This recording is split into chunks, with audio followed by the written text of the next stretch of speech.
Hi, friends. Welcome to The Activity Continues, a paranormal podcast.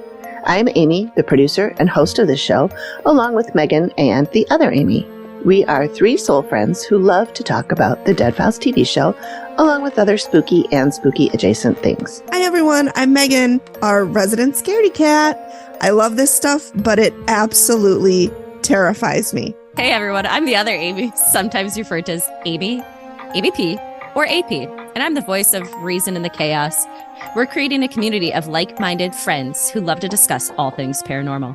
Along with our thoughts and tangents, you will also hear listener stories and interviews with paranormal professionals, Dead Files clients, and people with personal paranormal experiences. Come join us, where the activity continues.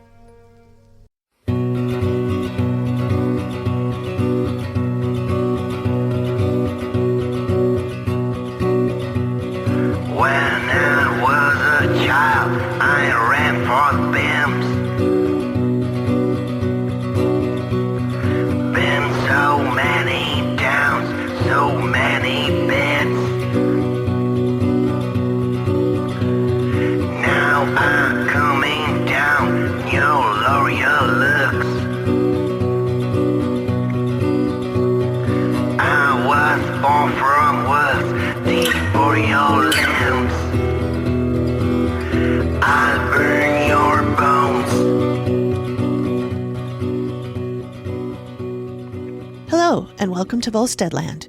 We are your hosts. I am Amy, and this is Heather. Hello. Join us as we take a trip back in time to the 1920s and 30s in Minneapolis and discover the city's underworld. If you have not yet listened to the previous episode, The Early Years, I recommend you check it out, as this will make way more sense if you have heard that. If you have heard that, you know that Volsteadland tells the stories of some unsavory characters and their shenanigans. Some of the details may be unsettling to some more sensitive listeners. Also, we swear.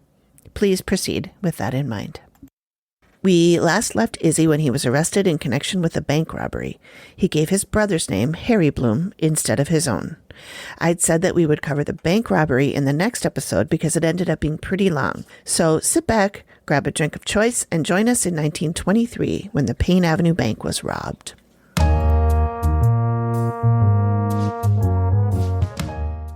Okay, so full disclosure here, Heather and I already recorded the story of this case, but the day after we recorded it, I woke up in the middle of the night with the realization that I didn't even touch on or even think of when we were recording.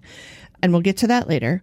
But the more I thought about this case, I knew that more research was needed, and I realized that I had to deep dive into a couple of different discrepancies. Also, mostly when I ran it by my husband. Your toughest critic by far. By far. Well, maybe my second toughest after myself. But he was like, what? This doesn't make any sense. It was all a heist planned by the cops.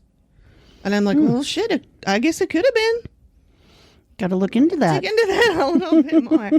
I'll spoil it. I don't have an answer for that. It still could be.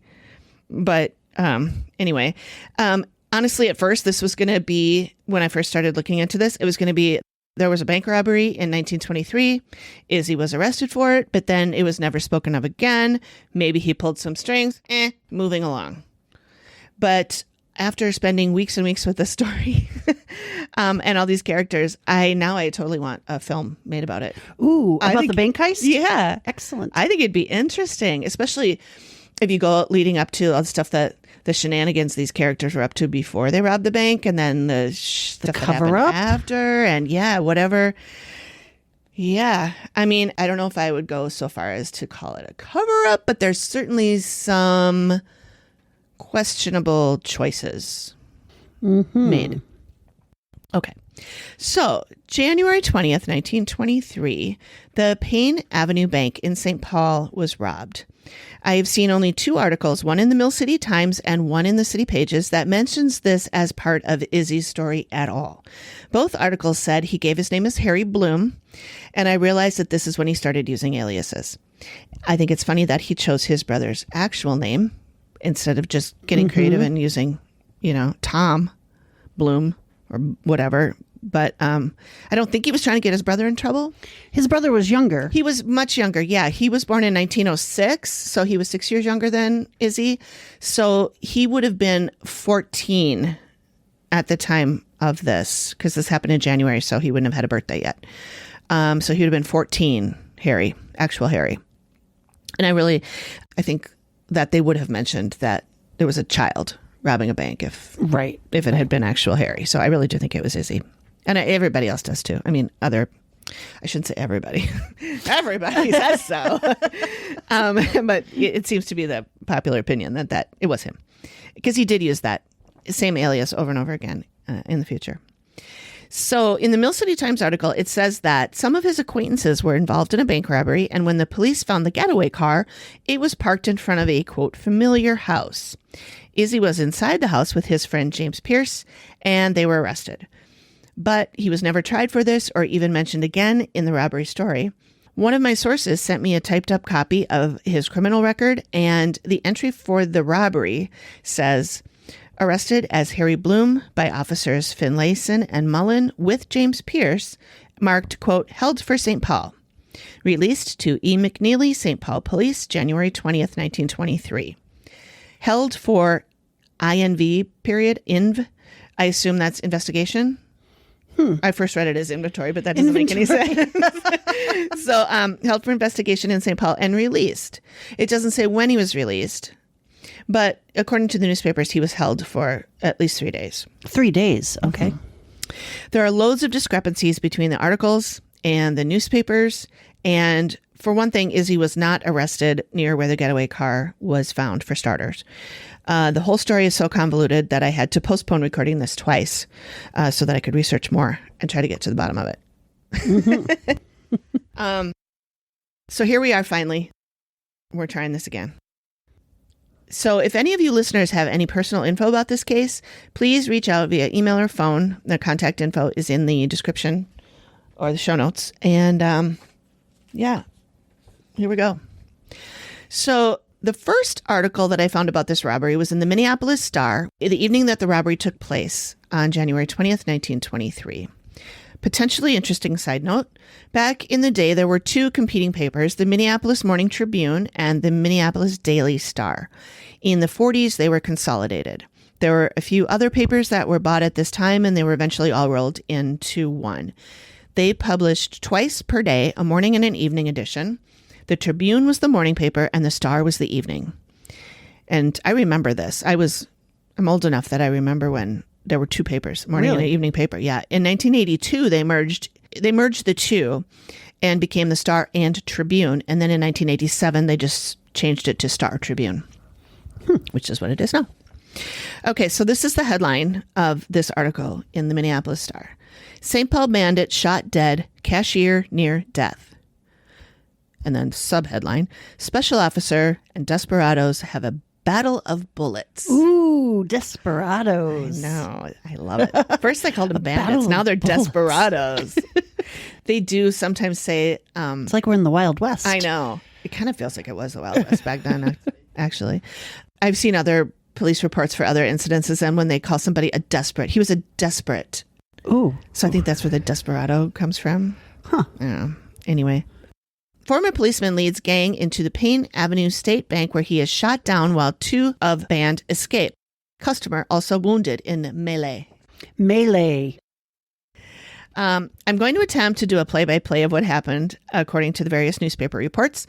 I did pull some hair out trying to decipher this since they contradict each other so much.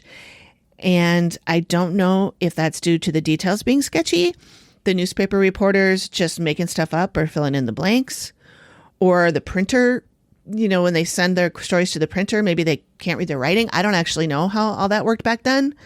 I know they didn't email it in, so, it ends up being a game of telephone. Yeah, it very much could be. Or the narrative maybe having been changed by the police to cover up what actually happened. Allegedly. So here goes. At 9:30 a.m., the bandits drive up to the curb just around the corner from the bank entrance in a stolen car. 3 of the bandits enter the bank, leaving a 4th bandit in the car. the head bandit, later ID'd as Cornelius P. Hurley, otherwise known as Neil, he goes directly to the booth in which Special Officer Nelson Olson is stationed. While the other two, one carrying a black grip, which I assume is a kind of gun. I did a search on a black grip and it showed me like skateboarding stuff. Oh, yeah. Like grip tape or something. But then I tried it again, like rewording it a little bit differently, and it showed me all these guns. And then I thought, oh shit, now I'm going to be on an FBI list. Is what I Googled. Anyway, so the other two, one carrying a black grip, make for the cashier cages. All three shout, "Hands up." The bank president, C.E. Larson, sticks his head out of his office in the back room, and Hurley tells him to stay put and he won't get hurt. Officer Nelson hears the heads up command and grabs his sawed-off shotgun when Hurley enters his booth. One report notes that, quote, in anticipation of trouble, apparently Olson was carrying a sawed-off shotgun. Why was trouble anticipated? Exactly. Yeah, my first question is, that doesn't seem like it's standard issue. So do you bring it from home? Right. And then also, why was he anticipating trouble? Was he tipped off? Mm-hmm. Well, this leads a little bit to husband's theory. Right. Husband's theory of the police organizing the whole thing.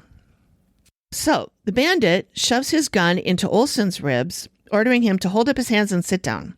Instead, the guard drops his shotgun, seizes the bandit's weapon with his left hand, and draws his revolver with his right. I'm guessing the revolver is the standard issue gun. Mm-hmm. You're a fool to fight. I've got it on you, Hurley says, reaching for another weapon and discharging several times the one which Olson had grasped. So it sounds like Olson's holding the gun while Hurley is shooting it like crazy. Wow. Okay. So while Hurley is in the back room with the officer, the other two go to the cashier cages and tell cashier Chester Eklund to hand over the cash. He moves very slowly on purpose. At the same time, Eklund is slowly filling the bags with cash. The bank president takes his revolver out of his desk. Because of course the bank president has a revolver in his desk. Of course. Probably all the customers and all the employees did too. The stenographer screams, and cashier Eklund goes to her. Upon leaving his cage, he is shot. One report says that he was shot by one of the two bandits, but in a second report, it says Eklund was shot by Hurley when he was emptying his gun while fighting with Olson. It makes more sense to me that he was shot by one of the other two, since he was going back to the back room, which was away from the other two that were in the front, but toward where Hurley was. So if Hurley had shot him, he'd have been shot in the chest, unless he walked into the room backwards, which doesn't seem like he would do that. Trust me, I basically walked through this with different office supplies on my desk to be all the different characters. And the only thing is I don't know what the layout of the bank was like. They just described that there's a lobby and then there's a back room or a back area that has the policeman's booth, the bank president's office, and the safety deposit box room. Right. And the other tellers are open. They're all out in the main lobby. area. Yeah, that's my understanding anyway. So yeah, I had I had an eraser, I had a stapler, I had all these things to try with all the different characters to try to figure out who's standing where. And it seems like he had to have been shot by one of the two that were in the other room. So one report says that Hurley's bullets allegedly hit a customer who was in the safety deposit room when the bullet goes wild and ricochets from a steel lining on the door and hits the customer in the hip. This could have happened as long as the door to the room was open. But again, I don't have the layout. Right. So Hurley is shooting like crazy in that back room. Into the back room. And it's possible, if the safety deposit room is near there, I guess it could have flown off and hit him in there. So, yeah.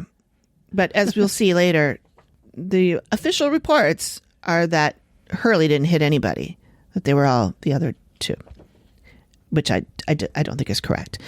Anyway, so now While Hurley is struggling with Special Officer Olson, the other two covered the employees and customers in the lobby and ordered them to stand against the wall as they scooped money into a bag. Now that both Eklund and Hurley have been shot and are down, the bank president Larson now comes out into the main room shooting. Olson, the officer, also now comes out of the rear room shooting. So back to the other two bandits. The report says after the older of the pair had closed the bag, he signaled to his younger companion, who, with two guns, stood on guard. As they joined and started for the door, the older man said, "They've got him," referring to Hurley. So they decide they're leaving. Not going to stick around trying to help him. This is a quote from Nels Olson, the officer. "I was ready to open fire on the other two when I heard Larson's cry of, 'Don't shoot, there's too many people there.' And I didn't. The bandits were escaping out the front door. As I turned again, the man I had shot was moaning and trying to get up, and I jumped for him. I was asking him what he had to say for himself when he died." Wow. That's intense. Yeah. And original. What do you have to say for yourself? You bandit? The original article stated that Hurley died immediately, so I'm not sure which one is true. I like this version better. But Nels Olson is kind of a badass either way. The paper interviewed him for an article on near-death experiences later, like a couple months later. And this is his quote. "When the bandit poked his gun into my ribs, I felt safe enough. But when the next instant I decided to brush the gun aside, it never occurred to me that I might be successful. As I swung my arm around on the revolver while the bandit looked me in the eye, I expected instant death, and I involuntarily held my body rigid to receive a bullet." Wow. I didn't know you were supposed to do that. Is that a thing you're supposed to do? Apparently. "I had a reckless feeling, much like that of a poker player who risks his last handful of chips on a pair of deuces, only more intense." Oh, wow. Isn't that great? Yeah, that's great. Meanwhile, my body went as cold as ice. When I realized I was still alive, a wave of elation swept through me. I love it. So the two bandits who were still in the bank got away with the third in the getaway car. The fourth being Izzy. Oh, you mean the getaway? The getaway, right? Yeah, there was one article I read that alluded to that, but I actually don't. So you don't think he was involved at all? I actually don't think he was involved at all. Really? Mm-hmm. Yeah. The more I think about it, the more I think he was not involved at all. And maybe that's Why were they using his name? Well, they arrested him. I think. You think they arrested him for something different? No, I think they arrested him because he knew the guys, and maybe they thought at the time he was the getaway driver. But they arrested three guys kind of at the same time. After Hurley's death, St. Paul police sped to Minneapolis and planted themselves at Hurley's house. Shortly after, a man arrived in an automobile and entered the place. He was immediately arrested and taken back to St. Paul, where he was held pending further investigation. He gave the name of Ed Turner. So he's one of the three that was mentioned in the beginning and then never again. He's 35. They give his address on the paper like they used to do back then. And they say he's a relative of Hurley. So he was the first one arrested. Then James Pierce and Harry Bloom, Izzy, are arrested the same day. They say they were arrested also at Hurley's house. So I'm not sure if that's true, but it sounds like they weren't there when Ed Turner was there. So the first report says no money was taken, but this will change too, because in a later article, it says that the loot is estimated at $1,915, $1,715 in cash, and $200 in Liberty bonds and coupons. Ooh. Some of the cash was recovered when the getaway car was found. They overlooked $35,000 in cash and $500,000 in securities in their haste. So if they hadn't been so hasty, right, would have gotten haste makes waste. Right, exactly. Then Vincent Samick was also ID'd by the bank president and was arrested later that day. Oh, no, wait, I'm sorry. He was arrested the next day. The car used by the bandits was later found abandoned but still running in front of 826 James Street in St. Paul. A shotgun and a pair of hunting boots were found in the car. The car was owned by C.A. McRae, and it was stolen at 1:45 a.m. in front of the Oak Grove Hotel the day before. The bank is at 991 Payne Avenue, and in the basement is a new music venue. Oh, so that sounds like fun. I think we got to go. Mm-hmm. The drive from Payne Bank to James Street, where the car was left, is about a 23-minute drive on the freeway now. But of course, the freeways, I don't believe were there back then. It's about 40 minutes avoiding freeways and highways. So my guess is that the roads were even less fancy or whatever back then. And so it probably took even longer. All right. So Hurley is named the same day, ID'd by the bank president. But police knew Hurley anyway, not just because he was a former cop. He was St. Paul, though not Minneapolis. But he had been arrested just a week prior to the robbery and was turned over to the feds, who wanted him in connection with the, quote, forgery of a fake bond for whiskey release. What's whiskey release? Well, I don't really know, and I tried to Google it, and I couldn't really find anything. But I'm thinking that he forged a document and used it to get whiskey. Mm-hmm. That's what I think. He was released pending further investigation, and he had a reputation among police as being the leader of a hijacking ring. The next time this is mentioned in the papers, they announce Ed, James, and Harry are still held. The newspapers say that they're still held, but Izzy's arrest record says they were released on the 20th. So I don't know if they were really released the same day they were arrested or if they were kept for another couple days. Right. I think, now that I'm looking at all of it, I kind of think that he was arrested because they thought he would know something. And they thought he was a person ran of with interest. those people, and he was a person of interest, and they thought he might squeal. He wasn't involved in that one. He's probably going to be involved in the next one. Yeah, probably. They knew he was, bad news bears. So, okay. January 25th, Alfred Lindbergh was arrested at 359 Walnut Street in his room. Detectives rushed the man before he had time to use the .45 caliber revolver, which they declared the man had in bed with him.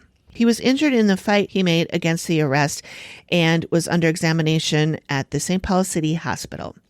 His name and address were found in the possession of another man, also alleged to be a member of the bandit gang. So when they arrested somebody else, Alfred Lindbergh's name and address was in their possession, which tells me it had to either be Ed, James, or Harry, because those are the ones they've arrested so far. On January 26th, it's reported that Alfred Lindbergh confesses and confirms Hurley and Samek. The paper actually says that he broke down and confessed to the police chief. However, there's some confusion as to whether he was one of the three who entered the bank or if he was the getaway driver. But he confirms that Samek was there, and he implicates somebody new. Meet Charles Whitey Shanzy. Ooh. Lindbergh says he might have been in the party when asked by the police. He was unable to positively identify Shanzy as one of the members of the bandit gang, though. He said the police had pointed out Shanzy to him while both were in jail. So if he's unable to confirm that, that tells me that he didn't know Shanzy until the police pointed him out. Okay. But I could be wrong, but that's what it sounds like to me. So there is no mention of Ed Turner, James Price, or Harry Bloom, the original guys, anymore. Shanzy is arrested as a suspect in the robbery on the 31st. According to Frank W. Summer, the chief of police in St. Paul, he's been identified by Mrs. Mary Sherlowski, the sister of Vincent Samek, one of the bandits. I looked up Mary Sherlowski and I couldn't find anything about her, or that she was related to Samek. But I really can't find much about Samek to begin with. I can't find his address. There's not much about him at all. Never mind his sister. Right. It's worth noting that Shanzy had been arrested in Minneapolis in December 1922, so just a month before the bank robbery, on a charge of burglary, and he was out on a $10,000 bail. Ooh, violating his situation. I'm sure. So his trial was set for January 31st, but of course the robbery happened before that. He had appeared at the Minneapolis police station to answer to the burglary charge and was immediately taken into custody. Oh, wow. So what? Interesting. He went to the police knowing he had just committed I think he went maybe he didn't really, maybe he wasn't part of the bank robbery. Yeah, I don't know. Maybe because if you were part of the bank robbery, maybe you avoid the police. Yeah, you probably wouldn't just show up and be like, say, hey, I'm here on that other thing. Yeah. I don't, because honestly, we don't really know who's there, who participated in this. No, we only know There's a lot of conflicting information. There really happening. There really is. Yeah. So, February 2nd, Lindbergh pleads guilty to first-degree robbery and is sentenced to 5 to 40 years in Stillwater Pen. So this is like 2 weeks after. 5 to 40 years. 5 to 40 years, yeah. That's a lot. That's, yeah, it is. And I do think that he was involved. I do think that he was the older of the, because he was 55 at the time of this. Everybody else was young. They were in their 20s, early 20s, 21, 22, 23. And I think that he was the older one when they described how the older guy was putting the money in the thing and the younger guy, he signaled to the younger guy. I think he's the older guy. And I find it interesting how fast the wheels of justice were back then. The robbery happened on January 20th, and Lindbergh is already brought to the Stillwater Pen, sentenced and taken to the pen by February 2nd. That's pretty quick. Right. Actually, probably lucky for him, as we'll find out. Shanzi pleads not guilty to first-degree robbery when he's arraigned on the 3rd. On the 6th, so just 3 days later, we already have a trial. Samek and Shanzi are on trial for first-degree robbery at the Ramsey County District Court. Samek goes first, and he gets a life sentence, quote, under a statute making a robbery of a bank punishable by life imprisonment. So just robbing a bank gets you life in prison. Wow. I don't think that's how it is now. No, we know it's not. No. Yeah. I mean, well, just because you're sentenced to life doesn't mean you're going to actually but live it out. But I don't think that robbing a bank now gets you automatic life in prison. No, I think some things have probably changed. Yeah, I think a lot of stuff has changed. I think a lot of stuff has changed. The article states that a jury could not agree on Shanzi's portion of the trial, so another trial had to be done. That's the way they described it. So I assume that's a hung jury. I think that's what that means in his case. On March 8th, Chester Eklund, the bank cashier, dies. Oh, Chester. Poor Chester. At Mounds Park Sanitarium of his wounds. Now, he was shot in the spine. He was shot. At first it said he was shot in the back. And then another one I read said that he was shot in the left, like kind of his back side. And it went through his spine, And like out the vertically, side? horizontally through his spine. And then the bullet came through onto his other side, but it did not exit. So it's still in him. Oof. Yeah, and it shattered a couple of bones and stuff that were like poking in where they shouldn't be. So I would imagine. Yeah, he didn't. I mean, they didn't even, in the newspapers, they didn't even act like he was going to survive. At first they were. They were like, oh, he'll probably survive, but he'll be paralyzed from the neck down or waist down. But then afterwards they were like, oh, he's probably not going to make it. Which he didn't. I don't think we do that. Put that in the paper anymore. Kind of defeatist. But yeah, so he passed away. Meaning that now, instead of a bank robbery charge, Shanzi is facing first-degree murder. Even though it's clear. Of course he is. Yeah. He did not shoot Eklund. And I believe that the law, at least now, I think it is, if you're involved in an incident where somebody is murdered, even if you didn't pull the trigger, you are still you're going to be tried for murder. So I think it's because basically you should have stopped it. And so, yeah, you don't have to be the one to pull the trigger. Pretty sure that's the way it is now. And that sounds like that's the way it was back then because everybody knows Shanzi didn't murder this guy. Right. So, but yeah, he's tried for first degree murder. the trial is continued until March 26th. Lawyers typically seek continuances because they want more time to prepare for the trial, which makes perfect sense now that it's all of a sudden a murder trial, not just a robbery. Right. The trial actually didn't start until April 3rd because they were having trouble selecting the 12th juror, which there might be something there. There might not. I don't know. That just seems... I'm suspicious of everything. So April 3rd, Shanzi is on trial for murder. He is named as the getaway driver. He never entered the bank. They never said he did. He denies he helped with the robbery. He admitted he knew Hurley but was not involved. Shanzi is the first and only witness who spoke in court on his behalf day one of the trial. He was still on the stand when court adjourned. The next day, April 4th, witness testimony is on this day. His father, his mother, and his sister all say he was at home with them until noon. There are 6 other people who are alibi witnesses for him, but the state has 3 witnesses whose testimony does not bode well for him. These 3 are Frank Rickman, who is a cop, but at the time under bond on a charge of highway robbery. The cop was? The cop. Mm-hmm. So he's not a credible witness. No, I wouldn't think so. He says he saw Shanzi jumping from an automobile in Minneapolis last November when Rickman was taking him into police headquarters. He said that a pistol, 2 jimmies, and other paraphernalia, which could be used as burglar tools, were found in the automobile.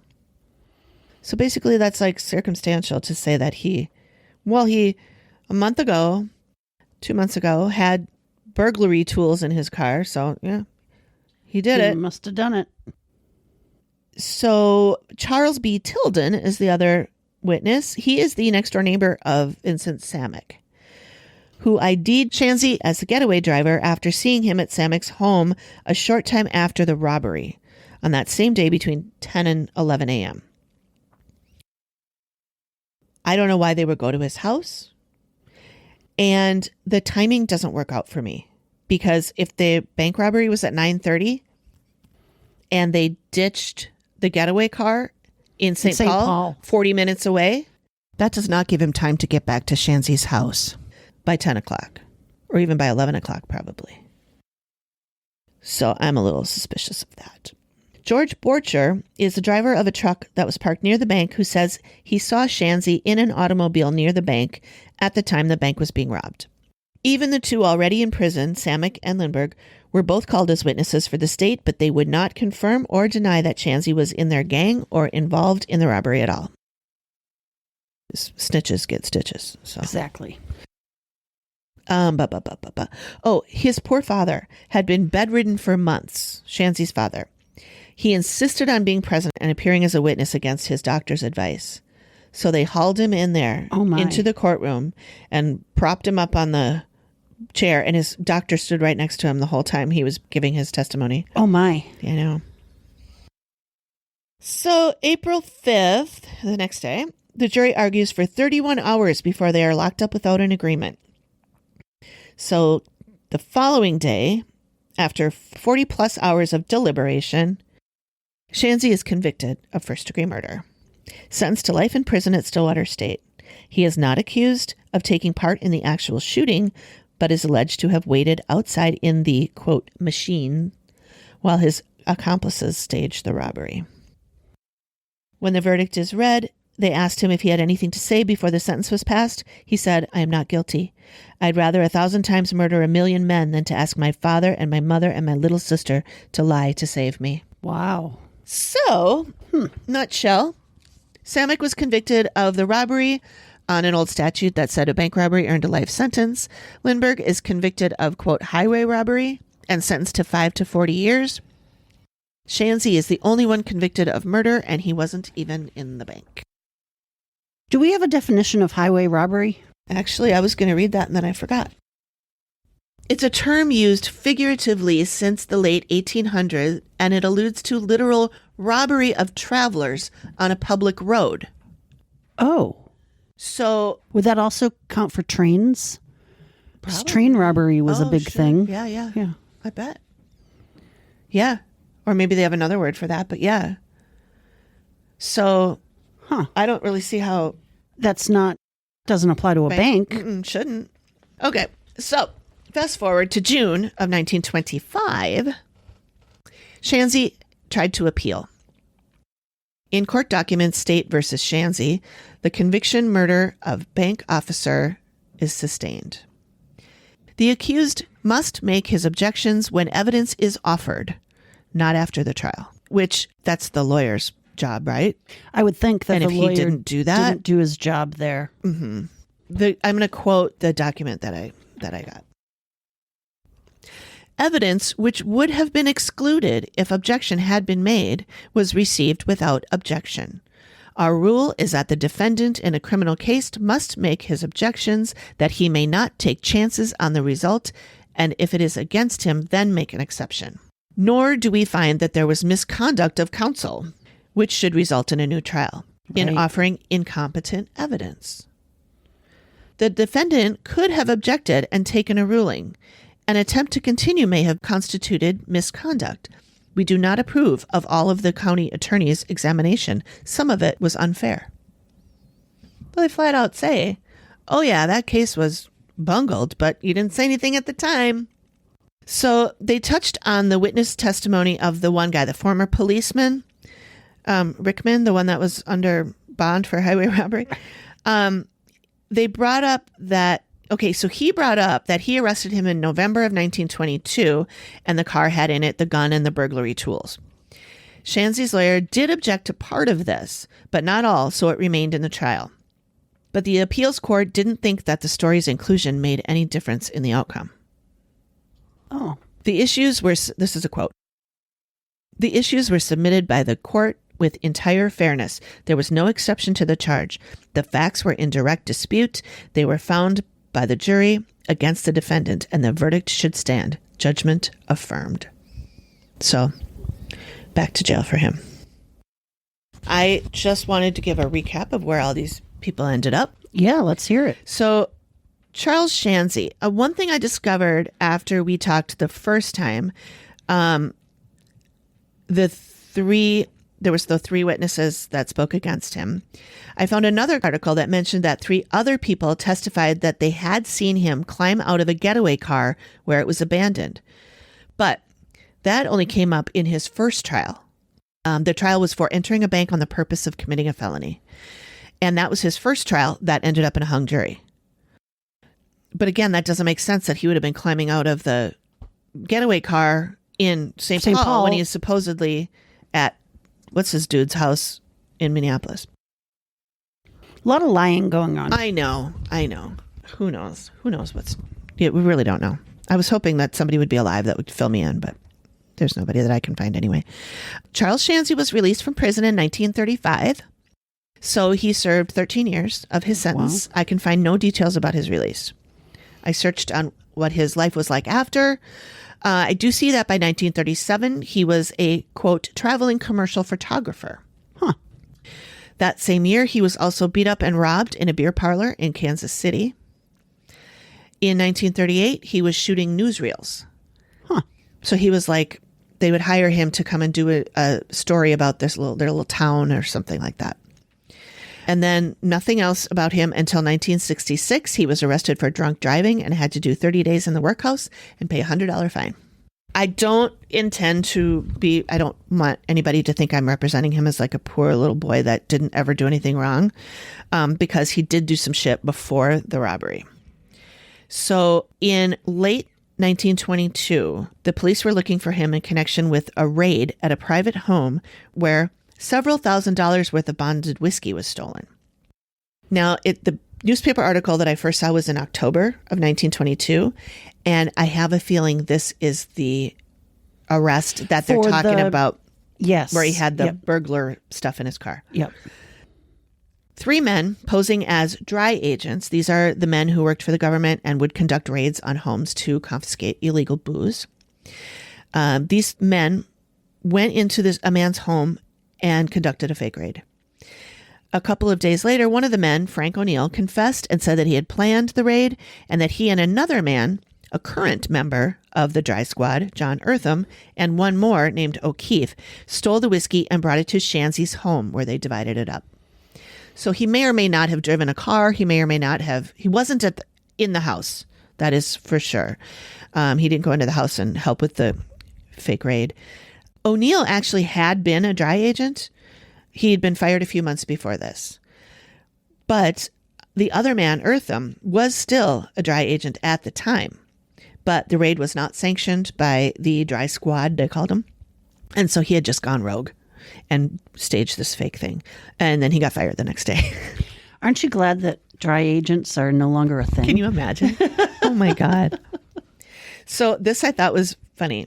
So their lawyer said, it is impossible to steal liquor which was obtained by a person subsequent to the enactment of the federal prohibition law, since liquor so obtained has no monetary value under the sale, its sale being prohibited.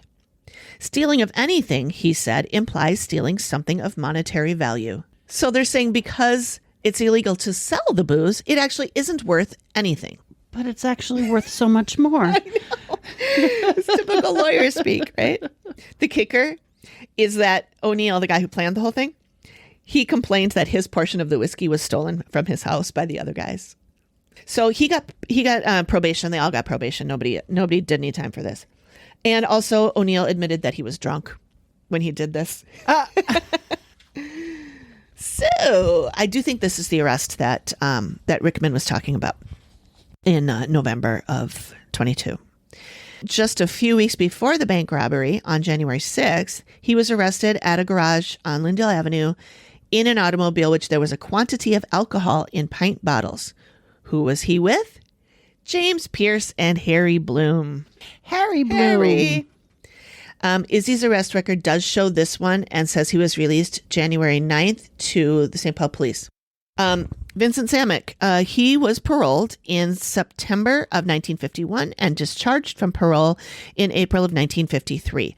But in 1955, he claimed that the state owed him $150,000 in damages on the grounds that he should have been paroled after serving 12 years of his life term. He was 64. The state pardon board records show that he admitted his part in the robbery, but said he never fired a weapon. Okay. He argued that keeping him in prison the additional 16 years was a violation of his legal and constitutional rights. I could not find anything about what happened to this hearing. There was nothing ever mentioned. The last article said it was going to be heard, quote, today, but then there was never anything else about it. So I don't know if he won his $150K or not. Alfred was older than the others at 55 when the robbery happened. So he would have been born in about 1867 or 8. He died in prison in 1935. I can't find the reason, though. It doesn't come up until 1955 when Samek is trying to sue the state. It just mentions that Lindbergh died in prison. I found very little about him in the papers before the robbery, and what I did find, I'm not even sure is him. But this is a couple of weeks before the robbery, on January 8th, 1923, the same week that Harry and those guys get caught with booze in their car. He's arrested for sending a threatening letter to a wealthy farmer in Hopkins. The name's Fred Holosek. The article itself calls him Frank Lindbergh, but the letter read, "Send me $100 immediately as pay for injury you have done me. Otherwise harm will come to you."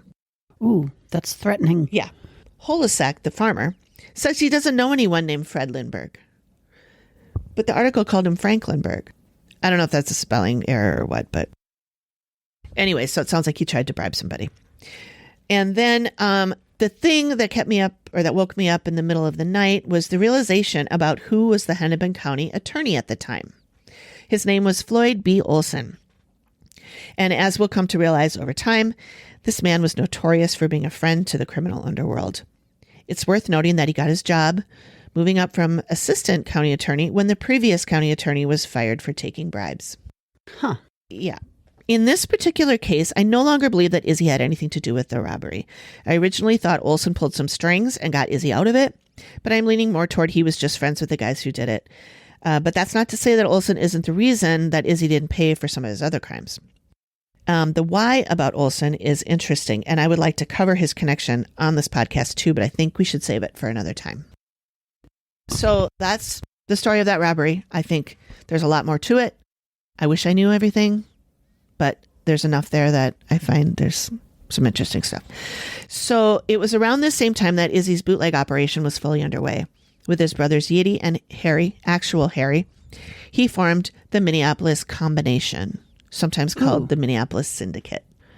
When I think of combination, I think of combo, and I'm just imagining Izzy as part of like a jazz trio. That'd be awesome. A quote from the City Pages article in 2015, by 1927, they were operating under the guise of a barber supply outfit called La Pompadour, which allowed them to buy industrial alcohol.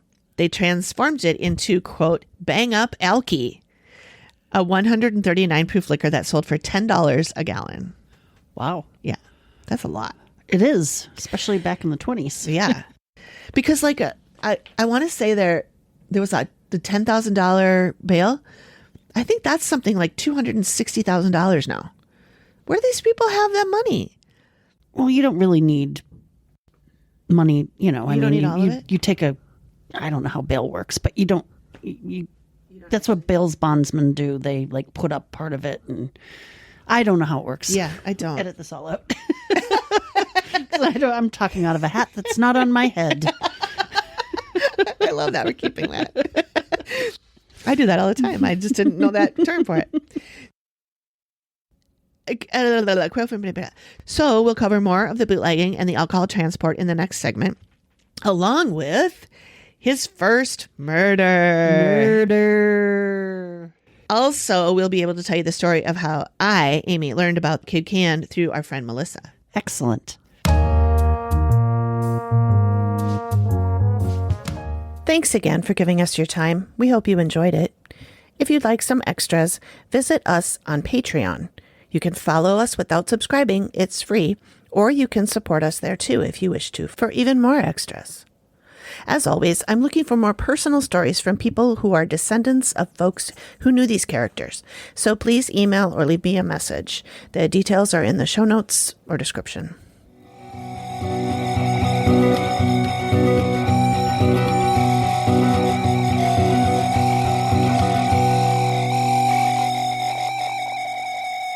Volsteadland is hosted by me, Amy, and Heather.